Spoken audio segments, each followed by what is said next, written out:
മഹാറാണിയെ കൊണ്ട് രഥം വന്നു. നീ കണ്ടോ എന്താ നടക്കാൻ പോകുന്നു? വയലോരം വീട്ടിലേക്ക് ഇന്ദുബാല എത്തുന്നു.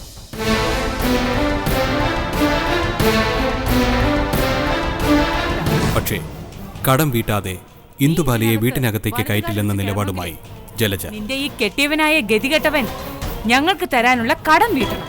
ബാലൻ നൽകാനുള്ള 2 ലക്ഷം രൂപ ഇന്ദുബാല നൽകി. പണം അതൊരാളുടെ കൂടെ മാത്രം നിൽക്കുന്ന ഒന്നല്ല. ആരെയും ഏത് സമയത്തും തേടി വരാവുന്ന ഭാഗ്യമാ. ഏത് സമയത്തും വിട്ടുപോവുകയും ചെയ്യാം. അതുകൊണ്ട് പണത്തിന്റെ പേരിൽ ഒരുപാട് അഹങ്കരിക്കരുത്. തുടർന്ന് കാണുക.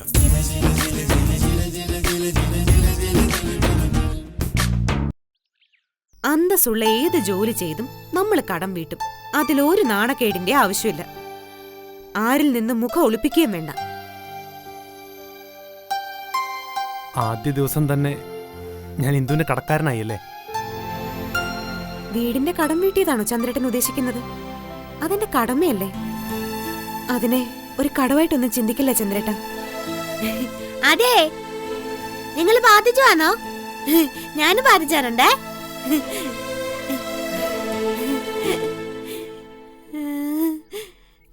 മുത്തമല്ലിയേച്ചി, വാ വാ വാ, ഇങ്ങോട്ട് വാ. എടാ നിന്നെ, കൈ കൂപ്പി നിന്നെ. ഞാൻ ഇങ്ങനെ നിന്നെ. കൊറ്റുമണിയെ പാത്തിച്ചാനേ പോവാണേ. ആ പിന്നെ അച്ഛേ കേട്ടോ അച്ഛേ? പിന്നെ ഉണ്ടല്ലോ, അമ്മ അമ്പലത്തിലെ പായസം കൊണ്ടുവരാൻ പോയേക്കുവാ. പിന്നെണ്ടല്ലോ എന്നോട് വിശേഷമൊക്കെ ഉണ്ടായി. കല്യാണത്തിനെ പിന്നെയും കല്യാണം കെട്ടി. പുട്ട മല്ലിച്ചൊക്കെ വന്നു. പിന്നെ ഈ പുട്ട മല്ലിച്ചുണ്ടല്ലോ വലിയ സുന്ദരിയൊക്കെയാ. പക്ഷെങ്കി ഒരു കാര്യമുണ്ട്. അതുകൊണ്ട് ഈ കുട്ടുമണിയാണ് കൂടുതൽ സുന്ദരി. പിന്നെ വല്യച്ചിയുടെ കണ്ണൊക്കെ വലിയ കണ്ണൊക്കെയാ. പക്ഷെ കുട്ടുമണിയുടെ കണ്ണാണ് വലിയ വലിയ കണ്ണ്.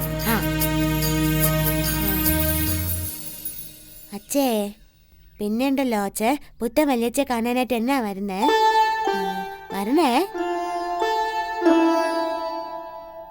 പിന്നല്ലോ അച്ഛേ, ഓണമൊക്കെ കഴിഞ്ഞേ. അപ്പൊ ഓണത്തിന് കുട്ടിമണി അത്തപ്പൂക്കളൊക്കെ വലിയ അത്തപ്പൂക്കളൊക്കെ ഇട്ടേ കേട്ടോ അച്ഛേ. ശനയ്യപ്പ.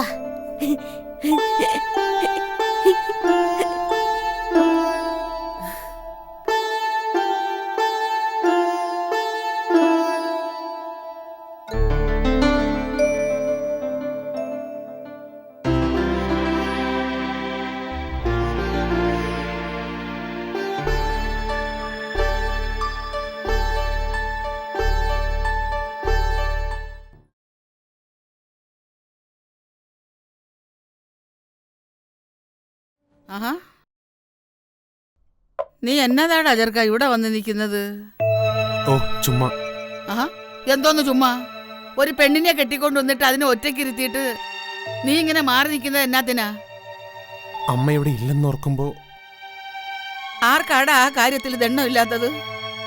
പക്ഷെ ശാരദയെ ഞാൻ കുറ്റം പറയത്തൊന്നുമില്ല. ജീവിതത്തിൽ ഇന്ന് വരെ സ്വന്തമായ ഒരു തീരുമാനമില്ലാതിരുന്നവളാ ശാരദ. അത്ര സഹികെട്ട അവൾ ഇങ്ങനെ ഒരു തീരുമാനം എടുത്തത്. അല്ലെങ്കിൽ അവൾ ചത്തുപോകുമെന്നോ തന്നെത്താൻ ചാവുമെന്നോ അവൾ ഭയന്ന് കാണും. എന്നാൽ ഒരു വാക്ക് പോലും പറയാതെ അമ്മ പോയല്ലോ നോർക്കുമ്പോ. പറഞ്ഞാ നീ അവളെ വിടുമായിരുന്നോ ബാല? ഇല്ലല്ലോ. ശാരദ പോകാൻ ഞാൻ സമ്മതിക്കുമായിരുന്നോ? അതും ഇല്ലല്ലോ. അതാ ആരോടും ഒന്നും പറയാതെ ശാരദ പോയത്. മനസ്സൊന്ന് തണുക്കുമ്പം ശാരദ തിരിച്ചു വരും, എനിക്ക് ഉറപ്പാ. ഈ വീടിനെയും നിങ്ങളെയൊക്കെ ഒരുപാട് കാലം വിട്ടു നിൽക്കാൻ ശാരദയ്ക്കാവത്തില്ല. അമ്മ തിരിച്ചു വരാതെ എന്റെ മനസ്സിന് സ്വസ്ഥത കിട്ടത്തില്ല അപ്പച്ചിയമ്മേ. നീ അങ്ങനെയൊന്നും ചിന്തിക്കണ്ട ബാല. നീ നന്നായിട്ട് ജീവിക്കാൻ നോക്ക്. നീ നന്നായിട്ട് ജീവിക്കാൻ കൂടി വേണ്ടിയിട്ടാ ശാരദ അമ്പലത്തിൽ അലയാൻ പോയത്. ഞാൻ കരുതുന്നത് ഞാൻ ഈ കല്യാണം കഴിച്ചത് ഇഷ്ടപ്പെടാഞ്ഞിട്ട് അമ്മ പോയതെന്നാ. ഒന്ന് പോടാ ചെക്ക. നീ ഒറ്റത്തടിയായിട്ട് അലഞ്ഞു തിരിയുന്നതാണോ ശാരദയ്ക്ക് താല്പര്യം? ഡാ, സീതയോട് ശാരദയ്ക്ക് ഒത്തിരി ഇഷ്ടമായിരുന്നു. അത് സത്യമാ. അതേ ഇഷ്ടം തന്നെയല്ലേ നിന്നോടും? നീ കുടുംബമായിട്ട് ജീവിക്കുന്നത് കാണാനല്ലേ ശാരദ ആഗ്രഹിക്കൂ? പക്ഷെ നാട്ടുകാരുടെ കണ്ണിൽ നാട്ടുകാരോട് പോയി പണി നോക്കാൻ പറയടാ. നാട്ടുകാരാണോ നിന്റെ കാര്യം തീരുമാനിക്കുന്നത്? എന്താ സുഭദ്ര ഇവിടെ? ഓ, ചെറുക്കൻ ഈ നാട്ടുകാരെ പേടി. രണ്ടാമതൊന്ന് കെട്ടിയതിന് നാട്ടുകാരെന്ത് പറയുമെന്ന്. ആരാടാ ഈ നാട്ടുകാര്? ആ മെമ്പറുടെ പിറകെ നടക്കുന്ന കുറെ വായി നോക്കികളല്ലേ. അവര് കുറെ കാലം മുറുമുറുത്തോടെ നടക്കും, അത്രേ ഉള്ളൂ. നടക്കട്ടെ, അതിന് നമുക്കെന്താ? മെമ്പറെ അങ്ങനെ എഴുതി തള്ളാൻ പറ്റത്തില്ല. അയാൾ അടിമുടി വിഷവാ. നീ പേടിക്കണ്ടടാ ബാല, മെമ്പറുടെ വിഷപ്പള്ളി ഞാൻ പറിച്ചോളാം. ഓ, നീ ഇപ്പൊ അതൊന്നും ചിന്തിക്കണ്ട. നിന്റെ പോരായ്മകളും നിന്റെ ഇപ്പോഴത്തെ അവസ്ഥയും ഒക്കെ തിരിച്ചറിഞ്ഞ് ഒരു പെങ്കൊച്ച് വന്ന് കയറിയിട്ടുണ്ട്. നീ അതിന്റെ മനസ്സ് വാടുന്നതൊന്നും ചിന്തിക്കുക പോലും ചെയ്യരുത്. ശാരദ ഇല്ലാത്തത് കൊണ്ട് ആ ഉത്തരവാദിത്വം കൂടെ എനിക്കുണ്ട്. അതുകൊണ്ടുകൂടി പറയുക, ഇനി നീ സീതയെ ഓർത്ത് നേരം കളയരുത്, കേട്ടല്ലോ? അതെ, സീതയുടെ പേരിൽ എന്ത് കോലാഹലം ഉണ്ടായാലും അതൊന്നും നിന്നെ ബാധിക്കുന്ന കാര്യമല്ല. നീ സീതയൊന്നും ചെയ്തിട്ടില്ല, ഇവിടെ നിറക്കി വിട്ടിട്ടുമില്ല. അപ്പൊ പിന്നെ നിനക്ക് കുറ്റബോധത്തിന്റെയും വിഷമത്തിന്റെയും ഒരു കാര്യമില്ല. അതെ, എന്നാലും അപ്പച്ചിയപ്പ ഒരെന്നാലും ഇല്ല. നീ ഒരു കാര്യം ഓർത്തോണം, ഓരോ ദിവസം മുമ്പോട്ട് പോകുമ്പോൾ ജീവിതം വളരുകയല്ല, അത്രയും കൂടെ കത്തിത്തീരുക. അതുകൊണ്ട് ജീവിക്കാൻ നോക്ക് ബാല. ജീവിതം എന്ന് പറയുന്നത് ഒരു യാത്രയാണ്. കുറച്ചു പേര് വഴിയിൽ വെച്ചൊപ്പം കൂടും, കുറച്ചു പേരിറങ്ങും. പക്ഷേ യാത്ര തുടർന്നേ പറ്റൂ. ബാല, നിനക്ക് ഭാഗ്യം കൊണ്ടുവന്നവളാ ഇന്ദു കൊച്ച്. നോക്കിക്കോ, നിന്റെ ജീവിതം ഇന്നുകൊണ്ട് മാറാൻ പോവുക. ഒറ്റ കാര്യം നോക്കിയാ പോരെ, വന്ന പാടെ ഇന്ദുക്കൊച്ചൊരു വലിയ കടത്തി നീ വീടിനെ രക്ഷിച്ചില്ലേ? ബാല, നീ അതിൻ്റെ അടുത്തോട്ട് ചെല്ല്. വന്ന പാടെ അത് മനസ്സ് മുഷിഞ്ഞിരിക്കുക.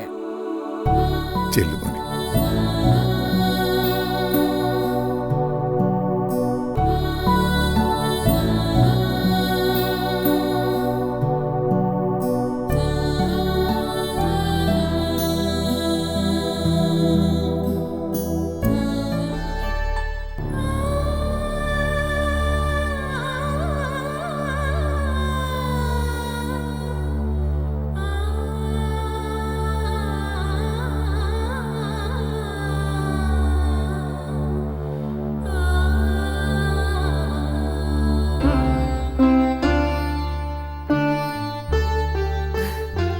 ഞാൻ സീതയെ കാണുമായിരുന്നു. എന്ത് സുന്ദരിയാ, നല്ല പക്വതയുള്ള മുഖം. ഞാൻ എവിടെയോ കണ്ടിട്ടുള്ളതുപോലെ. രണ്ടാം ഭാര്യ വന്നപ്പോ കാണാൻ ആദ്യ ഭാര്യയുടെ ചിത്രം. കൊള്ളാല്ലേ? ഞാൻ ഈ പടം മാറ്റാഞ്ഞത് തെറ്റായി എന്തു? മാറ്റിയിരുന്നെങ്കിൽ അത് തെറ്റായിന്നേ ഞാൻ പറയുള്ളൂ. മനസ്സിൽ നിന്നും സീതയെ മാറ്റാതെ മുറിയിൽ നിന്ന് മാറ്റിയിട്ട് എന്താ കാര്യം? സീത മനസ്സിൽ നിന്ന് പോയിട്ടില്ല, അത് സത്യം തന്നെ. എനിക്കറിയാം. ഞാൻ അലമാരയെല്ലാം നോക്കി. സീതയുടെ ഡ്രസ്സാണല്ലോ മുഴുവൻ. എനിക്ക് വേണ്ടി ഒന്നും വാങ്ങിയില്ല അല്ലേ? ഞാൻ ഇന്ദു വന്നിട്ട് ഇന്ദുവിന്റെ ഇഷ്ടം അറിഞ്ഞിട്ട്. എന്റെ ഏട്ടാ, ടെൻഷൻ ആവണ്ട. ഞാൻ ചുമ്മാ പറഞ്ഞെന്നല്ലേ ഉള്ളൂ. എന്തായാലും സീതയുടെ ഡ്രസ്സൊന്നും ഞാൻ ഉപയോഗിക്കില്ല. ഞാനൊരു പെണ്ണല്ലേ, എനിക്കും കാണും കുറച്ച് പൊസസീവ്നെസ് ഒക്കെ. ഞാൻ ഡ്രസ് ഇപ്പൊ പോയി വാങ്ങാൻ എന്തു? ഡ്രസ്സൊന്നും വാങ്ങണ്ട ഏട്ടാ. വീട്ടിൽ നിന്ന് മുത്തശ്ശൻ ഇപ്പൊ കൊടുത്തു വിടും. ഇന്നലെ എല്ലാം എടുത്ത് വണ്ടിയിൽ വെച്ചതാ. അപ്പോഴാ വണ്ടിയുടെ ടയർ പഞ്ചറായത്. പിന്നെ ടാക്സിക്കല്ലേ വന്നത്. ഈ മുറിയിൽ മുഴുവൻ സീത നിറഞ്ഞു നിൽക്കുന്നത് പോലെ. സീതയുടെ സാധനങ്ങള്, സീതയുടെ വസ്ത്രങ്ങള്, സീതയുടെ ഓർമ്മകൾ, സീതയുടെ ഗന്ധം. ഒറ്റയടിക്ക് സീതയെ മറക്കണമെന്നൊന്നും ഞാൻ ചന്ദ്രേട്ടനോട് പറയില്ല. കാലങ്ങൾ എടുക്കുമെന്ന് എനിക്കറിയാം. ചന്ദ്രേട്ടന്റെ മനസ്സിൽ സീതയുണ്ടെന്ന് കരുതി എനിക്ക് ചന്ദ്രേട്ടനോടുള്ള ഇഷ്ടം കുറയത്തൊന്നുമില്ലാട്ടോ. എല്ലാം ഉൾക്കൊള്ളാൻ ഞാൻ തയ്യാറാ. പക്ഷേ ചന്ദ്രേട്ടന്റെ മനസ്സിൽ എനിക്കൊരു സ്ഥാനം ഉണ്ടാവണം. ഒന്നാമത്തെ ആയാലും രണ്ടാമത്തെ ആയാലും ഭാര്യ എന്ന നിലയിൽ എന്റെ അവകാശമാണത്. എന്റെ കഴുത്തിൽ വീണ താലിയുടെ അധികാര. ചന്ദ്രേട്ടന് അത് ഓർമ്മയുണ്ടാവുമല്ലോ.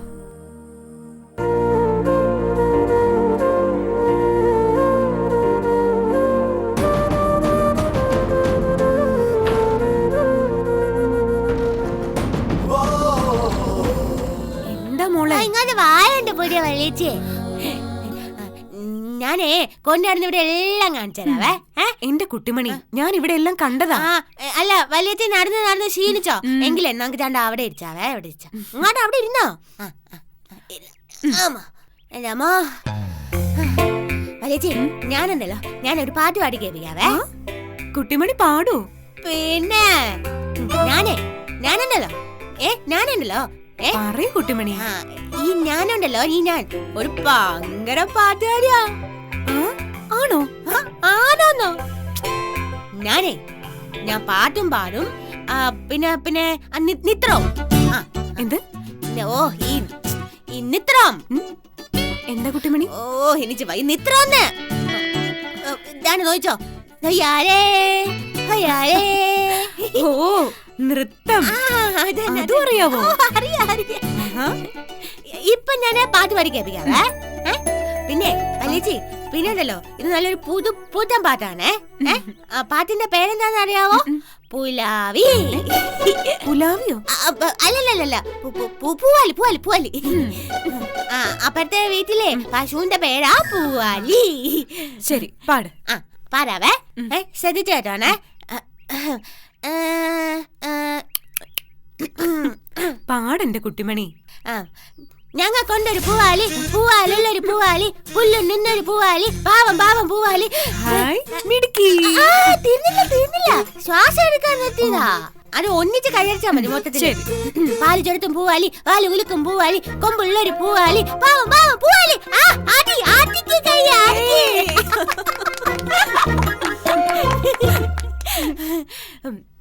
അതെ പുതിയ വല്ലേച്ചി, ഞാൻ മിരിക്കല്ലേ? പിന്നെ അയ്യോ ഇത് മിരിക്കല്ലേ? അതേന്നേ മീട് മിടിക്കുക. ഓ എനിക്ക് വയ്യ. ഓ മിരിക്കാന്ന്. അതെ പിന്നുണ്ടല്ലോ, ഞാനൊരു കാര്യം പറയാവേ. പിന്നുണ്ടല്ലോ. എന്താ? അതെ പിന്നില്ലേ ഒരു രഹസ്യവാ. ആണോ? പറയ, ഞാൻ ആരോടും പറയത്തില്ല. അതെ ഞാൻ പുതിയ വല്ലേച്ചോട് മാത്രം പറയാവേ. അതെ പിന്നുണ്ടല്ലോ, എന്റെ മനസ്സിനെ ബിരിയാണി കൊണ്ട് തരും. ആണോ? ആണെന്നേ. എനിക്ക് ചിക്കൻ ബിരിയാണി, ചിക്കൻ ബിരിയാണി കോഴിക്കാല് വറുത്തത് കൊണ്ട് തരാന്ന് പറഞ്ഞിട്ടുണ്ട്. ആണോ? പുതിയ വല്ലേച്ചിക്ക് തരുവോ ഒരു കോഴിക്കാല്? കോഴിയുടെ കാല് ഞാൻ തരൂല, വേണം കോഴിയുടെ ഒരു വിരലാരാ, പിന്നെ ഇത്തിരി ബിരിയാണി ചോറും തരാം. ഓ മതിയേ മതി. ഞാനുണ്ടല്ലോ ഇനി ഒന്നും കഴിച്ചത്തില്ല. അതെന്താ? അതെ വിശന്നിരുന്ന് ഭക്ഷണം കഴിച്ചോണ്ടല്ലോ ഭയങ്കര രുചിയാ. ആണോ? ഇന്നാലേ എന്നെ കൊച്ചേച്ചിയുടെ വീട്ടില് കൊണ്ടുപോയിരുന്നേ.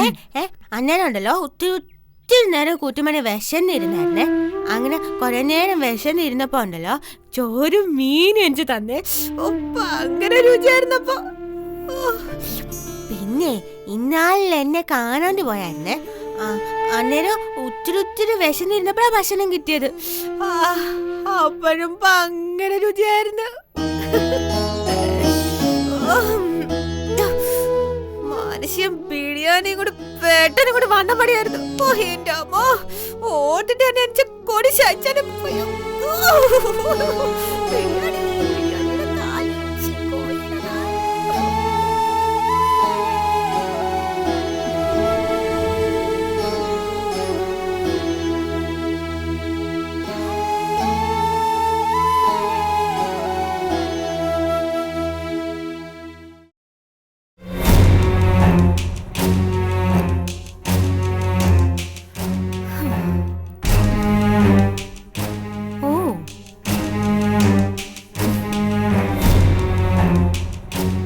ഹലോ.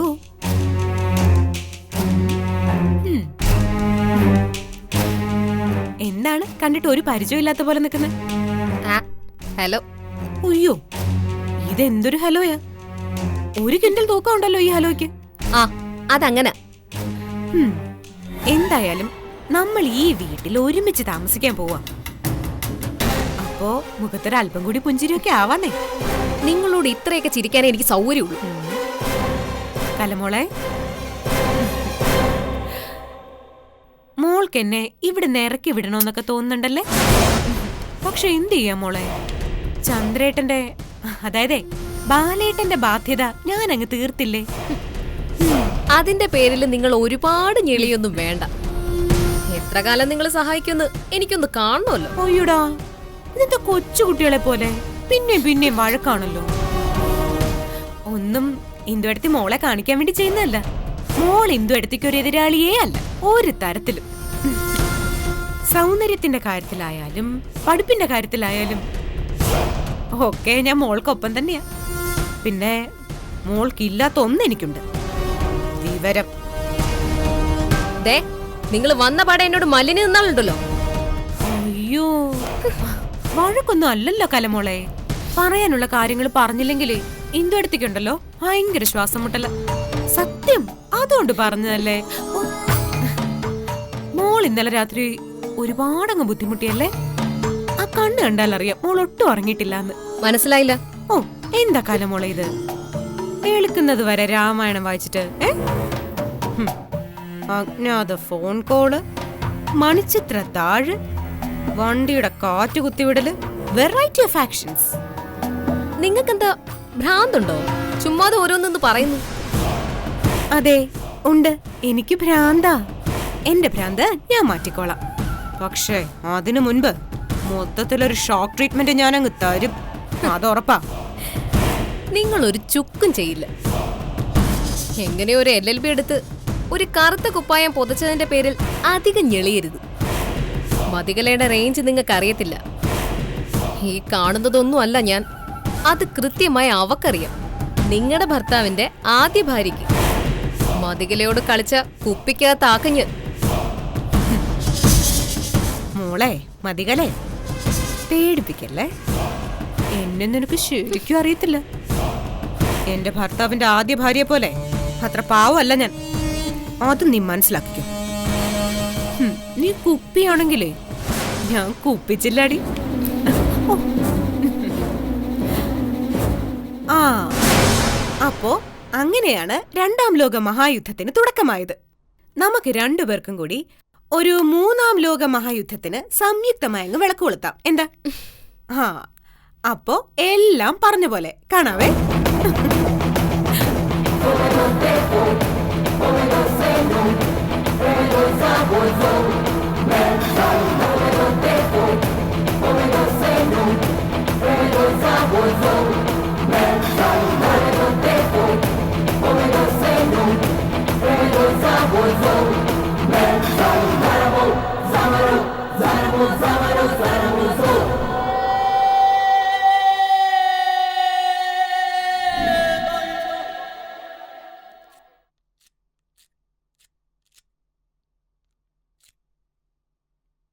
എന്റെ സുഭദ്ര, നീ ഇത്ര വെപ്രാളപ്പെടുന്നത് എന്തിനാ?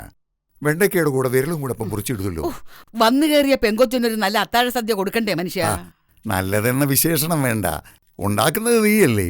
നിങ്ങളെന്റെ വായിരിക്കുന്ന കേൾക്കും കേട്ടാ. അല്ല, ഞാൻ ഉണ്ടാക്കുന്ന ഭക്ഷണത്തിന് എന്താ കുഴപ്പം? അതിനെക്കുറിച്ച് ഓർക്കുമ്പോ തന്നെ വായിക്കൂടെ വെള്ളം വരും. എല്ലാവർക്കും അറിയാമോ? ആ, നീ ഉണ്ടാക്കുന്ന കറിയുടെ എരിവ് ഓർക്കുമ്പോ കണ്ണിന്നും വെള്ളം വരും. ആ, കുറച്ച് എരിവൊക്കെ കൂടും. നിങ്ങൾക്ക് പറ്റത്തില്ലെങ്കിൽ നിങ്ങൾ ഒന്നുകൂടെ കാവടി എടുത്തോണ്ട് പോ. അല്ല പിന്നെ അല്ല, മറ്റേ കുതിരക്കാരന്റെ പെമ്മക്കൾ എവിടാന്നാ പറഞ്ഞത്? തഞ്ചാവൂരിലോ? കമ്മലല്ലേ പോവായി കാലത്തിലെത്താൻ പോവാ. അപ്പൊ ചമ്മേ എന്താ ഉണ്ടാക്കുന്നേ? കണ്ടിട്ട് മനസ്സിലായില്ലോ? സാമ്പാർ. ഒരു സാമ്പാറ്, വിത്തിയാട്ടോ സാമ്പാറ്. അയ്യോടാ, പെണ്ണിനിപ്പോ സാമ്പാർ വേണ്ടാതായോ? 4 തവി സാമ്പാർ കൊടുത്താ ഒറ്റ ഇരിപ്പിന് 10 ദോശ നിന്ന പെണ്ണ. എനിക്കിപ്പോ സാമ്പാറൊന്നും വേണ്ട, എനിക്കിത് ഇഷ്ടമല്ല. പിന്നെ നിനക്കിപ്പോ എന്നാ വേണം? അയ്യോ, ഒരു കോഴിയെ നിർത്തിപ്പൊരിച്ച് തരട്ടെ? പെണ്ണിനൊന്ന് കുറച്ച് കുന്തളിപ്പ് കൂടുതലാണല്ലോ. പുത്തൻ വലിയച്ച കിട്ടിയതിന്റെ ആവും. പിന്നെ അല്ലാതെ പെണ്ണിന് തോളെ തൂങ്ങി കിടക്കാൻ ആരെങ്കിലും കിട്ടിയാ പോരെ? അതെ, എനിച്ചിന്നെ ഒന്നും കഴിച്ചാലേ വേണ്ട വൈകുന്നേരം. അതെന്താ, നീ ഉപവാസമാണോ? ഉഷഭാവൊന്നുമല്ല, എനിച്ചേ മനുഷ്യനെ ഇന്ന് വൈകുന്നേരം ബിരിയാണി കൊണ്ടുവരും. കഴിച്ചാലേ ചിക്കൻ ബിരിയാണി. കൊള്ളാലോ. ചുമ്മാ അല്ല പെണ്ണ് ഇത്രയും തുള്ളിച്ചാടി നടക്കുന്നത്. ഇന്ന് നീ ബിരിയാണി തിന്നാ മതി, നാളെ എന്നാ ചെയ്യും? അന്നേരം ദോശയും സാമ്പാറും. നാളെ എനിക്ക് മനുഷ്യൻ ബിരിയാണി കൊണ്ട് തരുമല്ലോ. ബിരിയാണി എന്ന് കേട്ടപ്പോ പെണ്ണ് നിലത്തൊന്നും അല്ലല്ലോ. ഓ എന്റെ മാറനപ്പൂപ്പാ, മനുഷ്യൻ പെട്ടെന്ന് ബിരിയാണി കൊണ്ട് ഇങ്ങ് വരണേ. ഓ ഇപ്പൊ തന്നെ വരണേ. ഓ കൂട്ടുമണിക്ക് കോച്ചായിട്ട് വയ്യ. പിന്നെ പിന്നെ മാറനപ്പൂപ്പാ, പത്രയിച്ചേ ഒരു കാര്യം ഉണ്ടേ. പിന്നെണ്ടല്ലോ ബിരിയാണിയുടെ ചിക്കൻ ഉണ്ടല്ലോ, ഒരു മുട്ടൻ ചിക്കൻ അടിച്ചണേ, വലിയൊരു കാലടിച്ചണേ. മാരപ്പന് ഞാനേ ഇച്ചിരി ബിരിയാണി അല്ല വേണ്ട അമ്മടെ ശരാവേ. മനുഷ്യൻ ഇപ്പൊ വന്നിട്ടെങ്കിൽ കരും മുറിന്ന് ഞാൻ കടിച്ചങ്ങ് തിന്നനാ കോയെ. കുട്ടിമണി, എന്നതാ കുട്ടിമണി തന്നെ തന്നെ എന്ന് വർത്താനം പറയുന്നേ? കൊച്ചേച്ചി പിന്നുണ്ടല്ലോ ഒരു ഒന്നുമില്ല. ആ അപ്പൊ ഏതാണ്ട് കള്ളത്തരം ഉണ്ടല്ലോ. ഇല്ല, സത്യമായിട്ട് ഒരു കള്ളത്തരോ ഇല്ല. ശരി, ഇല്ലെങ്കി ഇല്ല. എന്തേ നിന്റെ പുതിയ വല്യേച്ചി? പുതിയ വല്യേച്ചേ അച്ഛയുടെ അമ്പത്തിലല്ലേ നേരത്തെ പാത്തിച്ചത്, ഇപ്പൊ വേറെ അമ്പത്തിൽ പാത്തിച്ചാനെ പോയി. ഓ, അവര് ഭാര്യയും ഭർത്താവും കൂടിയാണോ പോയത്? നിന്റെ വല്യേട്ടനും പുത്തൻ വല്യേച്ചിയും കൂടെ? അവര് ഭാര്യയും ഭർത്താവും കൂടെ പോയി. നിന്റെ കാവടിയച്ഛനും പോയോ? പോയി. അപ്പച്ചിയമ്മ എന്തിയേ? അപ്പച്ചമ്മല്ലോ, അപ്പച്ചമ്മ ഉറങ്ങുവാ, വായും പൊളിച്ചിട്ടാണ്ട് നല്ല രസാ. ചാത്തി അടങ്ങുന്ന പോലെ ഉണ്ട്. അപ്പോ ശരിക്കും പറഞ്ഞ ഈ വീട്ടിലിപ്പോ ഞാനും നീയും മാത്രമേ ഉള്ളൂ അല്ലേ? അത്രേ ഉള്ളു. ഇങ്ങനൊരു സമയം ഞാൻ നോക്കിയിരിക്കുമായിരുന്നു. നീ കൊച്ചേച്ചിക്ക് ഒരു കാപ്പി ഇട്ട് തരൂ. നല്ല സുന്ദര കാപ്പി ഇട്ടരാവേ. അയ്യോ പക്ഷേങ്കിലേ എനിക്ക് അടുപ്പില് തീ കത്തിച്ചാൻ അറിയത്തില്ല. അത് ഞാൻ പറഞ്ഞുതരാം. അടുപ്പിലേക്ക് കൊറേ മണ്ണെണ്ണ ഒഴിക്കണം, അത് കൊച്ചേച്ചി എടുത്തു തരാം. എന്നിട്ട് കുനിഞ്ഞു ഊതണം. അപ്പൊ തീപ്പെട്ടി കൊണ്ട് കത്തിച്ചേ. തീപ്പെട്ടിക്കമ്പ് ഞാൻ ഉരച്ചിട്ടോളാം. അതല്ലേ നിന്നോട് മുഖം അടുപ്പിലേക്ക് വെച്ച് ഊതാൻ പറഞ്ഞത്? ഊരാവേ, ഞാൻ ഊരാവേ, ഊരിത്തരാം.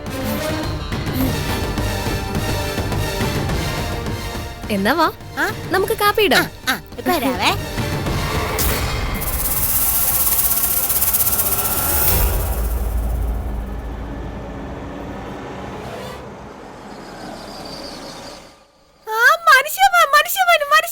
മനുഷ്യന് ബിരിയാണി വന്നു.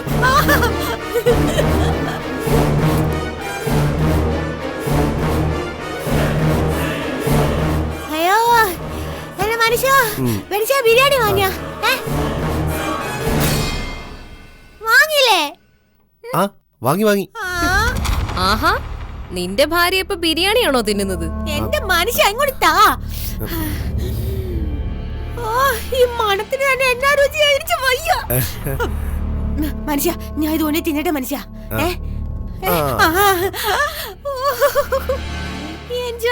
തരത്തില്ല എന്റെ ബിരിയാണി സ്വാമിയേ. ശരണയ്യപ്പാ.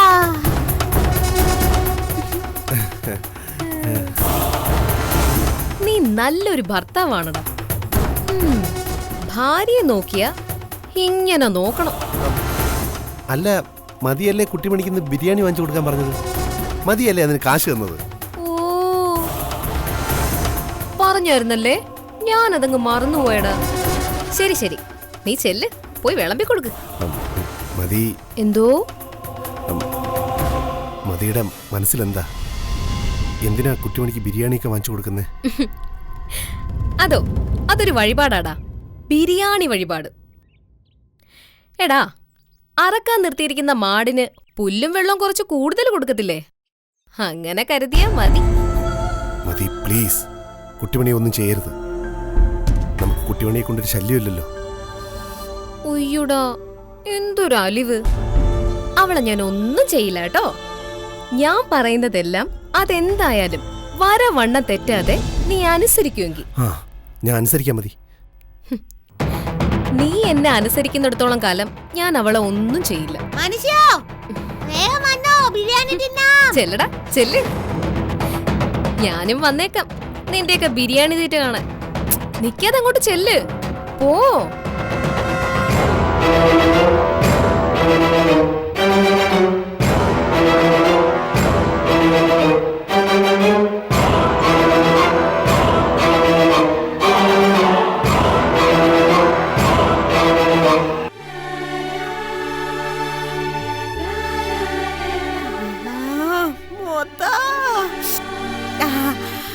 ഇനി ആരനില്ല.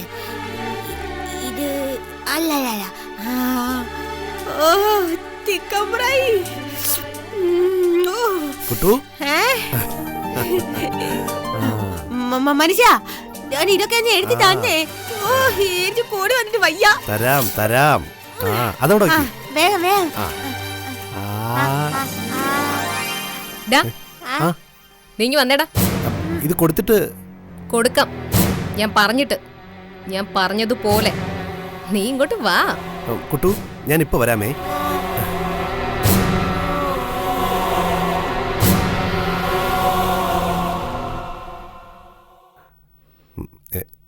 എന്താ മതി? നീ എന്ത് ചെയ്യാൻ പോവായിരുന്നു അവിടെ? ഞാൻ കുട്ടിമണിക്ക് ബിരിയാണി കൊടുക്കാൻ. ഓ, കൊടുക്കാൻ അല്ലേ? എന്റെ കാശ് കൊണ്ട് വാങ്ങിച്ച ബിരിയാണി നീ അവളെ തീറ്റിക്കും അല്ലേ? മതിയല്ലേ പറഞ്ഞത് കുട്ടിമണിക്ക് ബിരിയാണി വാങ്ങിച്ചു കൊടുക്കാൻ? അതെ, വാങ്ങിച്ചു കൊടുക്കാൻ ഞാൻ പറഞ്ഞു. പക്ഷെ അവളത് കഴിക്കണോന്ന് ഞാൻ പറഞ്ഞായിരുന്നോ? മനുഷ്യ ഒന്ന് വാ മനുഷ്യ. തല കാണുമോ? നാശം. എടാ, നീ ചോദിച്ചതിന് ഉത്തരം പറയും. അവള് ബിരിയാണി തിന്നണോന്ന് ഞാൻ പറഞ്ഞു? ഇല്ല. എങ്കിലവള് തിന്നണ്ട. മതി. തിന്നണ്ടടാ. ഞാൻ പറയുന്നത് നീ അങ്ങ് ചെയ്താ മതി. നിന്നോട് ഞാൻ പറഞ്ഞത് നീ ഓർക്കുന്നുണ്ടോ? വയലോരം വീട്ടുകാരെ കാണിക്കാനായിട്ട്, സന്തോഷിപ്പിക്കാനായിട്ട് നീ അവളെ സ്നേഹിക്കുന്നു. അല്ല, നിന്റെ ഭാഷയിൽ പറഞ്ഞ സ്നേഹിക്കുന്നതായിട്ട് നടിക്കുന്നു. അപ്പൊ പിന്നെ എന്നെ സന്തോഷിപ്പിക്കാനായിട്ട് നീ അവളെ ദ്രോഹിക്കണം. ദ്രോഹിക്കുന്നതായിട്ട് അഭിനയിച്ച പോരാ, ദ്രോഹിക്കണം. എന്തേ? മതിയും കൊതിയൊന്നുമില്ല. അവളോട് ചെയ്യാവുന്ന ഏറ്റവും വലിയ ദ്രോഹം തിന്നാനായിട്ട് ജനിച്ച ആ ജന്തുവിന്റെ അന്നം മുടക്കുക എന്നുള്ളത്. നീ ചെന്നാ ബിരിയാണി എടുത്ത് പുറത്ത് കളയും. മതി പ്ലീസ്. ഇത് ക്രൂരതയാണ്. എനിക്ക് തോന്നുന്നില്ല. ഞാൻ അവളുടെ ഭക്ഷണം തട്ടിമാറ്റുന്നു. That's all. അത് നീ ചെയ്തില്ലെങ്കിൽ അവളുടെ മുഖത്ത് ഞാൻ ആസിഡ് ഒഴിപ്പിക്കും.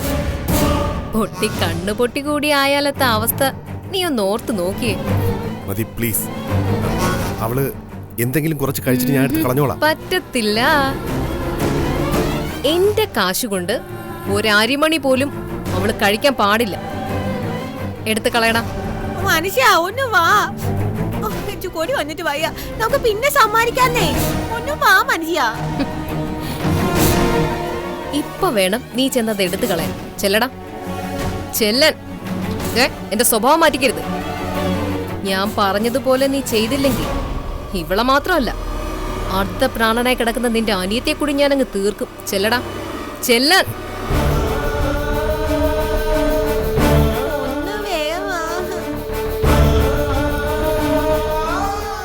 മനുഷ്യ എനിക്ക് ബിരിയാണി ഒന്ന് വേഗം തന്നേ വാ. ഓ, എനിക്കൊന്ന് എടുത്ത് താ മനുഷ്യ. കുട്ടു, അത് പിന്നെ നമ്മള് പ്രാർത്ഥിച്ചിട്ട് വേണ്ടേ ഭക്ഷണം കഴിക്കാൻ? എന്നാ കുട്ടിമണി പ്രാർത്ഥിക്കും. കണ്ണടച്ച് പ്രാർത്ഥിക്കും. ഞാൻ പ്രാർത്ഥിച്ചു കഴിഞ്ഞാ ഉടനെ എനിക്ക് തരണേ. പ്രാർത്ഥിച്ചാവേ.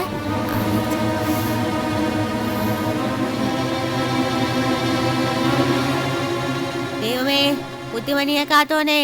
എനിക്ക് ഇനി ഒത്തിരി ബിരിയാണി കിട്ടണേ. അയ്യോ, അതില് മുട്ടയും 2 മുട്ടയും ഒത്തിരി ചിക്കനും കാണണേ. അയ്യോ, എന്റെ വായിൽ വെള്ളം വരണേ. ഇത്രയും മതിയോ പ്രാർത്ഥിച്ചേ? ഓ, ചോടും ചിക്കനും എല്ലാം ചീനീനും കിട്ടണേ. ഓ കുറ്റുമണിയെ പറ്റിച്ചല്ലേ. ബിരിയാണി നല്ല രുചി ഉണ്ടാവണേ. എനിക്ക് ബിരിയാണി ഒട്ടും കലയാതെ മുഴുവനും കച്ചട പറ്റണേ. അയ്യോ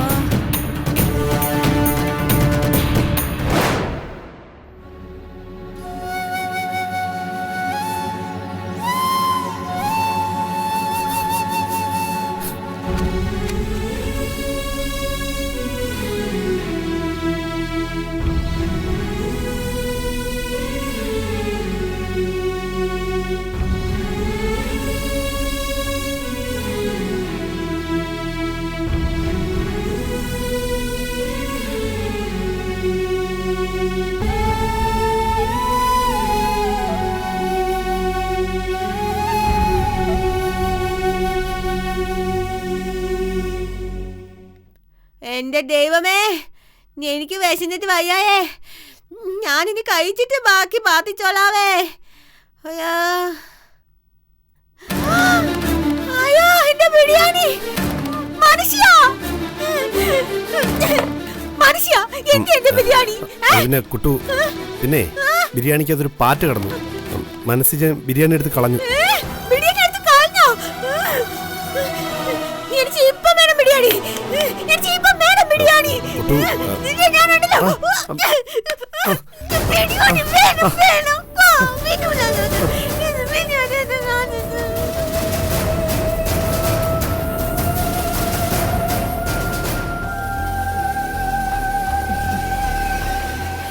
മിടുക്കൻ, മിടുക്കൻ, ഇങ്ങനെ വേണം.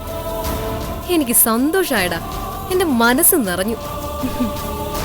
അവള് വേണമെങ്കിൽ കുപ്പയിൽ ചെന്ന് ബിരിയാണി തിന്നട്ടെ, നായ്ക്കളെ പോലെ. മതി. ഇതൊരു തുടക്കം മാത്രമാടാ. ഇതുപോലത്തെ മനോഹരമായ ആചാരങ്ങൾ നിനക്ക് ഇനിയും പ്രതീക്ഷിക്കാം.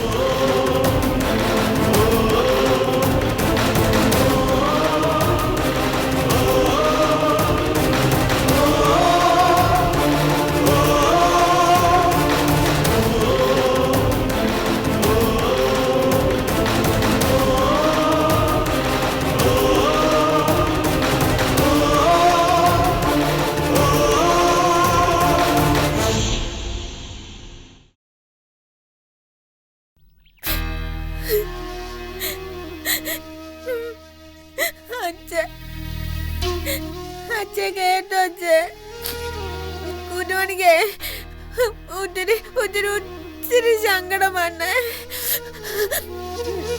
മനുഷ്യണ്ടല്ലോ മനുഷ്യൻ. പിന്നെ ഉണ്ടല്ലോ ഈ കുറ്റുമണിച്ചേ ബിരിയാണി കൊണ്ട് തരാന്ന് പറഞ്ഞേ. കൂട്ടുമണിയാണെങ്കിലേ വേശന്ന് വേശന്ന് ഒത്തിരി ഒത്തിരി കോടി ചങ്ങിരിച്ചുവായിരുന്നേ. അന്നേരം ബിരിയാണി ആയിട്ട് മനുഷ്യൻ വന്നു.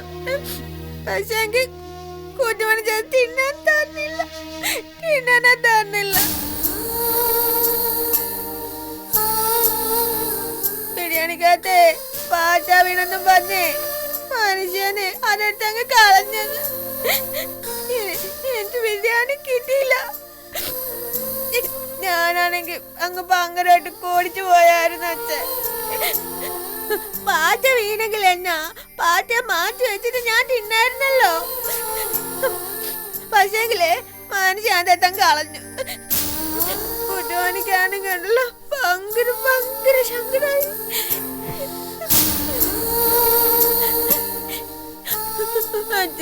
അച്ഛൻ ചോറ് ബിരിയാണി കൊണ്ടിട്ടാരോ? കുട്ടുമണിച്ചേ അത്രയും കോടിയായിട്ട് അച്ഛൻ ഭയങ്കര ഭയങ്കര കോടിയായിട്ടാ. അച്ഛൻ ചോട് ഓട ബിരിയാണി, ഒട്ട ബിരിയാണി.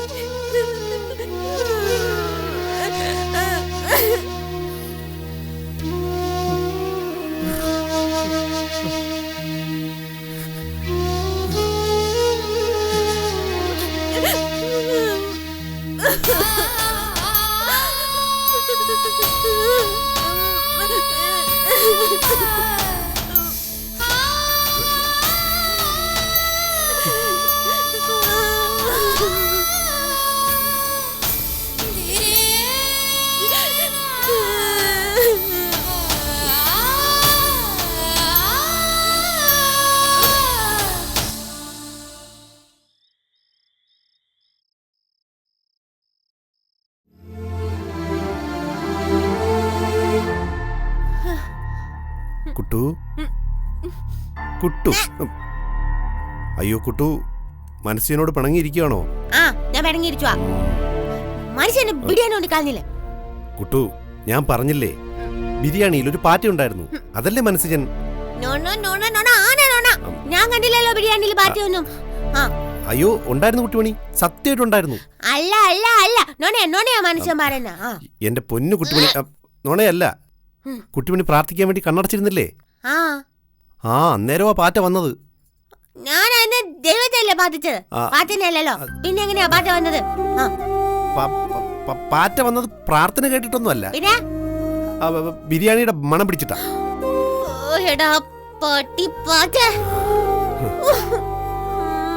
മനുഷ്യ നാമച്ചിനി മണം ഇല്ലാത്ത ബിരിയാണി വേണ്ടിയേ. എന്നാലും ഞാൻ മണക്കുവാ. ഓ പാറ്റ എടുത്ത് കളഞ്ഞിട്ട് ആ ബിരിയാണി എനിക്ക് തന്നാ മതിയായിരുന്നല്ലോ. അനങ്ങനെ കൊണ്ടുപോയി കളഞ്ഞില്ലേ അപ്പോഴേക്കും? അല്ല മനുഷ്യനാ ബിരിയാണി എവിടെ ഊന്ന് കളഞ്ഞേ? ഞാനും പോയി നോക്കട്ടെ. അയ്യോ അതിപ്പം കാക്കയും പൂച്ചയൊക്കെ എടുത്ത് നിന്ന് കാണും. അല്ല മനുഷ്യ അവരോട് പറഞ്ഞായിരുന്നു എനിക്ക് ഇന്നോട് ചിക്കൻ ബിരിയാണി കൊണ്ട് തരുമെന്ന്. അല്ല അവരും ചിലപ്പോ മണം പിടിച്ചു വരും. പൂച്ച ഇനി നിന്നെ കണ്ടാ നിന്റെ മൂക്ക് ഞാൻ പറിച്ചും കേൾക്കാം. പിന്നെ നീ എങ്ങനെ മണം പിടിച്ചെന്ന് അറിയാനല്ലോ. എന്നാലോർക്കും മേനിച്ചങ്ങോട്ട് എന്റെ കുട്ടു കരയണ്ടാട്ടോ. ബിരിയാണിക്ക് പോരെ കുട്ടുവിന് ഞാൻ വേറൊരു സാധനം വാങ്ങിച്ചോണ്ട് വന്നിട്ടുണ്ട്. എന്നാ മനുഷ്യ തിന്നാനല്ലോ? ആ പൊറോട്ടയും മുട്ടയും.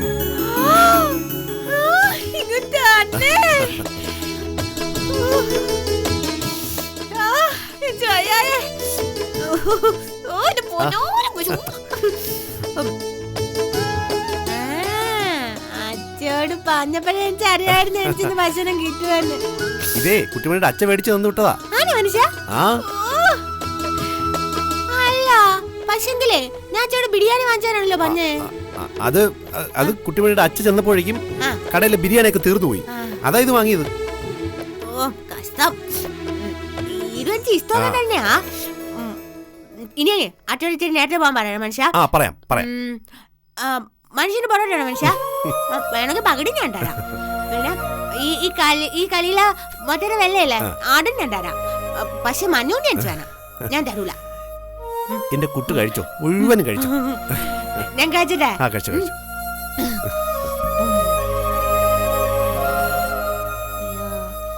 ഇത് വേഗം വാ ഇങ്ങോട്ട് എന്റെ മൊത്തേ. ഓ കഴിച്ചിട്ട് ഞാന്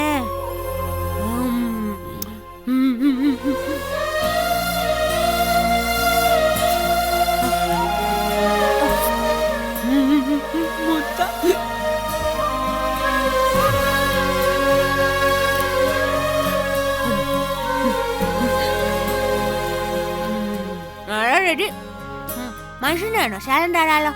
കഴിച്ചോ കുട്ടു കഴിച്ചോ.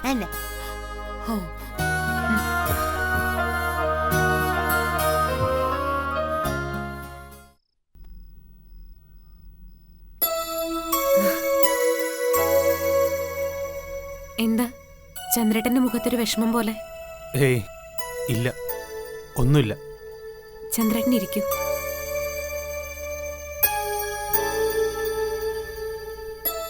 ചന്ദ്രേട്ടന്റെ ബെഡ് ഞാൻ വിരിച്ചു, എനിക്കും വിരിച്ചു.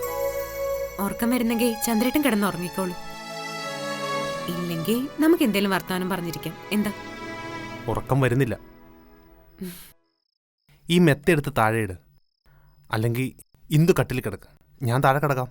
ഒന്ന് ചുമ്മാതിരിക്കും ചന്ദ്രേട്ടാ, ഞാനിവിടെ കിടന്നോളാം. ഇന്ദുവിന് എന്നോട് ദേഷ്യമുണ്ടോ? എന്തിന്? അല്ല, എന്റെ സങ്കടങ്ങളിൽ ഒരു തുണയാവാൻ വേണ്ടി ഇന്ദു വന്നിട്ട് ഞാൻ ഇന്ദുവിന് സങ്കടമാണോ തരുന്നതെന്ന്? അങ്ങനൊന്നും ചന്ദ്രേട്ടൻ ചിന്തിക്കണ്ട. ഇന്ന് ചന്ദ്രേട്ടന്റെ മനസ്സ് പൂർണ്ണമായും ശാന്തമാവുന്നു അന്നേ നമുക്കിടയിൽ ഒരു ജീവിതം തുടങ്ങി. മനസ്സിന്റെ ഒരു കോണിലും ഒരു നിഴലും ഇല്ലാതെ എന്നെ ഉള്ളു തുറന്ന് സ്നേഹിക്കാൻ അന്നേ ചന്ദ്രേട്ടന് കഴിയും. പിന്നെ ഭാര്യയും ഭർത്താവും ഒന്നിച്ചുറങ്ങുന്നതാണ് ദാമ്പത്യ ജീവിതമെന്ന് ഞാൻ കരുതുന്നില്ല. പരസ്പരം താങ്ങാവണം, തലോടലാവണം, സാന്ത്വനാവണം, അന്യോന്യം കണ്ണീരൊപ്പാനും തലചായ്ച്ചിരിക്കാനും വിശ്വാസത്തോടെ നമ്മുടെ ജീവിതം എടുത്തു കൊടുക്കാനും ഒരാള്. അതാണ് ലൈഫ് പാർട്ട്ണർ. പരസ്പരം സ്നേഹിക്കുന്നവർക്ക് നടുവിൽ ഒരു കടലുണ്ടെങ്കിൽ കൂടി അവർക്ക് പരസ്പരം കൈനീട്ടി ആശ്വസിപ്പിക്കാം. പക്ഷേ മനസ്സ് തുറന്ന് സ്നേഹിക്കാത്തവർ മുട്ടിയുരുമിയിരുന്നാലും അവർക്കിടയിൽ ഒരു കടലിന്റെ അകലം കാണും ചന്ദ്രേട്ട.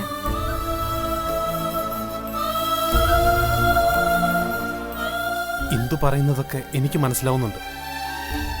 സന്തോഷിക്കണമെന്നും സന്തോഷം നൽകണമെന്നും ഒക്കെ എനിക്കും ആഗ്രഹമുണ്ട്. പക്ഷേ ചില ഓർമ്മകൾ അങ്ങനെയാണ് ചന്ദ്രേട്ട. കത്തിച്ച് കടലിലൊഴുക്കിയാലും അത് മഴയായി വന്ന് നമ്മുടെ മീതെ പെയ്തുകൊണ്ടിരിക്കും. ചന്ദ്രേട്ടനോടുള്ള സഹതാപം കൊണ്ടല്ല, ചന്ദ്രേട്ടനോടുള്ള ഇഷ്ടം കൊണ്ടാ ഞാൻ ചന്ദ്രേട്ടന്റെ ജീവിതത്തിലേക്ക് വന്നത്. അതുകൊണ്ട് കാത്തിരിക്കാൻ ഞാൻ തയ്യാറാണ്. ഇന്ദു എന്നെ മനസ്സിലാവും ചന്ദ്രേട്ട. ചന്ദ്രേട്ടൻ ധൈര്യമായിട്ട് കിടന്നു. സ്വപ്നത്തിൽ സീതയെ കാണാനാണ് ചന്ദ്രേട്ടൻ ആഗ്രഹിക്കുന്നതെങ്കിൽ കൂടി എനിക്ക് പരാതിയില്ല. ഈ മുറിയില് ഞാൻ കൂടി ഉണ്ടെന്നുള്ള ഓർമ്മ വേണം. ഏതുറക്കത്തിൽ ചന്ദ്രേട്ടൻ കിടന്നു.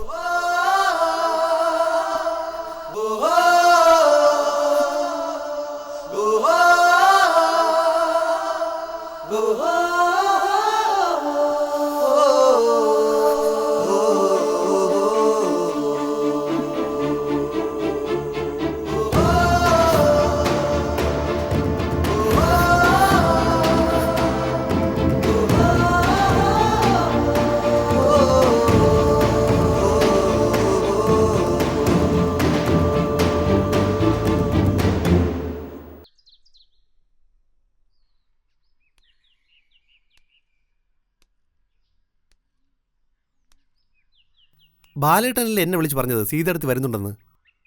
ഞാൻ ബാലേട്ടനോടൊപ്പം സീതടുത്ത് വന്നു കാണുമെന്നാണ് കരുതിയിരുന്നത്. വന്നു കണ്ടപ്പോൾ പുതിയൊരു ഇടത്തി, ഇന്ദു ഇടത്തി. സീത വരുമെന്ന് തന്നെ സിജ ഞാനും കരുതിയിരുന്നത്. അല്ല, ആരോ ഫോൺ വിളിച്ച് പറഞ്ഞു എന്നൊക്കെ ബാലേട്ടൻ എന്നോട് പറഞ്ഞായിരുന്നല്ലോ. ഒരു തവണയല്ല, 3-4 തവണ ഫോൺ വിളിച്ച് പറഞ്ഞു സീത വരുന്നു, സീത എത്തിയെന്നൊക്കെ പറഞ്ഞു. ഞാനും ഇന്ദുവും തമ്മിലുള്ള കല്യാണത്തിന് രജിസ്റ്ററിൽ ഒപ്പുവെക്കുന്നതിന് തൊട്ട് മുമ്പ് വരെ ഫോൺ വന്നു, സീത എത്തിയെന്നും പറഞ്ഞു. പക്ഷേ സീത മാത്രം വന്നില്ല. ആരായിരിക്കും ബാലേട്ട ഇങ്ങനൊരു കളി കളിച്ചത്? അറിയില്ല സിജ. ആരായാലും നമ്മുടെ മിത്രങ്ങളല്ല, നമ്മളെ കുത്തി നോക്കണം എന്നുള്ളവരാ. ഞാനും ഇന്ദുവും തമ്മിലുള്ള കല്യാണം നടക്കരുതെന്ന് നിർബന്ധമുള്ളവർ. മറ്റുള്ളവരുടെ നോട്ടത്തിൽ ഒരു ഭാര്യ പോയ ഉടനെ ബാലൻ വേറൊരു ഭാര്യയെ കണ്ടെത്തിയെന്നാവും കഥ. അങ്ങനെ ചിന്തിക്കുന്നവരും നെറ്റിച്ചൊളിക്കുന്നവരും അവിടെ നിൽക്കട്ടെ. പെട്ടെന്നൊരു ഭാര്യയുടെ കൂട്ടുകിട്ടാനല്ല ബാലൻ കല്യാണം കഴിച്ചത്. ഇന്ദുവും ഞാനും ചേർന്നെടുത്തിട്ടുള്ള തീരുമാനത്തിന് പിന്നിൽ വ്യക്തമായ ചില ലക്ഷ്യങ്ങളുണ്ട് സിജ. ബാലേട്ടൻ പറയുന്നത്? ബാലൻ ചേറുകണ്ടത്തിൽ കന്നിനെ പോലെ പണിയെടുക്കുന്ന ഒരു സാധാ കർഷകനാണ്. പക്ഷേ എൻ്റെ തലയ്ക്കുള്ളിൽ ചേറല്ല. ഇന്ദുവുമൊത്ത് മധുവിധു ആഘോഷിക്കാനോ ജീവിതം ഉല്ലസിച്ച് തീർക്കുവാനോ അല്ല ഞാൻ പോകുന്നത്. പഠിപ്പ് കുറഞ്ഞ മണ്ടനായ ഈ ബാലൻ്റെ ഉള്ളിൽ ഉത്തരം കിട്ടാത്ത ചില ചോദ്യങ്ങളുണ്ട്. അതിനെനിക്ക് മറുപടി കണ്ടെത്തണം സിജ. അതിന് പഠിപ്പും വിവരവുമുള്ള എനിക്ക് വിശ്വസിക്കാവുന്ന ഒരാൾ കൂടെ വേണം. ആശാന്റെ അടുത്ത് എഴുത്തോലയുമായി അക്ഷരം പഠിക്കാൻ പോയവനാ ഞാൻ. അന്ന് പിച്ചു വെച്ച് തുടങ്ങുന്ന പ്രായമോ ഇന്ദുവിന്. ആ ഇന്ദുവിനെ എന്നെ നന്നായിട്ടറിയാം. എനിക്ക് ഇന്ദുവിനെ അറിയാം. എൻ്റെ മനസ്സിലെ സംശയങ്ങളുടെ ചുരുളഴിച്ചു തരാൻ ഇന്ദുവിന് കഴിയും, എനിക്കുറപ്പാ. ബാലേട്ടൻ എന്താ ഉദ്ദേശിക്കുന്നത്?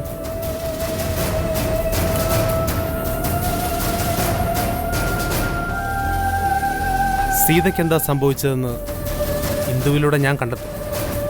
നോക്കിക്കോ.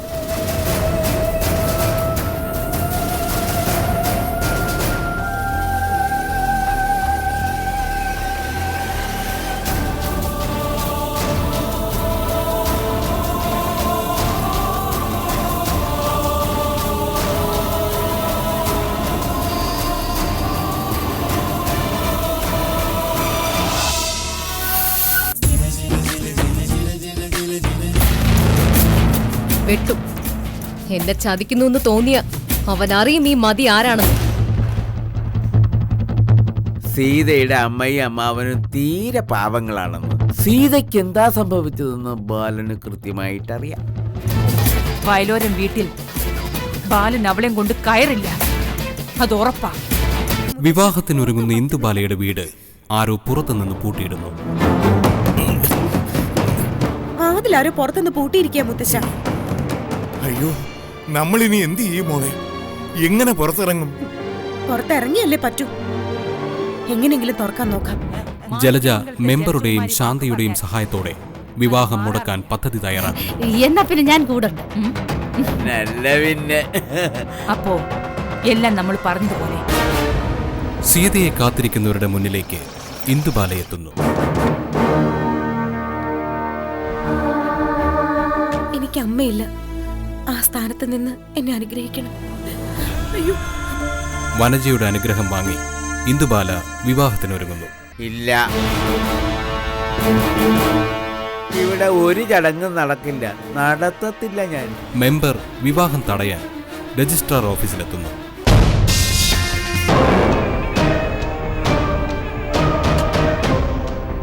മഹാറാണിയെ കൊണ്ട് രഥം വന്നു. നീ കണ്ടോ എന്താ നടക്കാൻ പോകുന്നു? വയലോരം വീട്ടിലേക്ക് ഇന്ദുബാല എത്തുന്നു.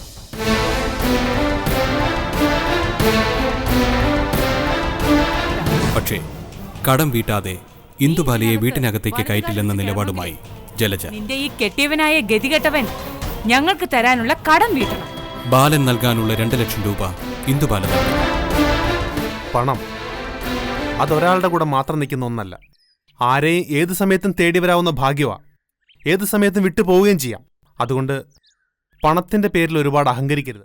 എങ്ങനെ ഒരു LLB എടുത്ത് ഒരു കറുത്ത കുപ്പായം പൊതച്ചതിന്റെ പേരിൽ അധികം ഞെളിയരുത്. മതികലയുടെ റേഞ്ച് നിങ്ങൾക്ക് അറിയത്തില്ല. ഈ കാണുന്നതൊന്നും അല്ല ഞാൻ.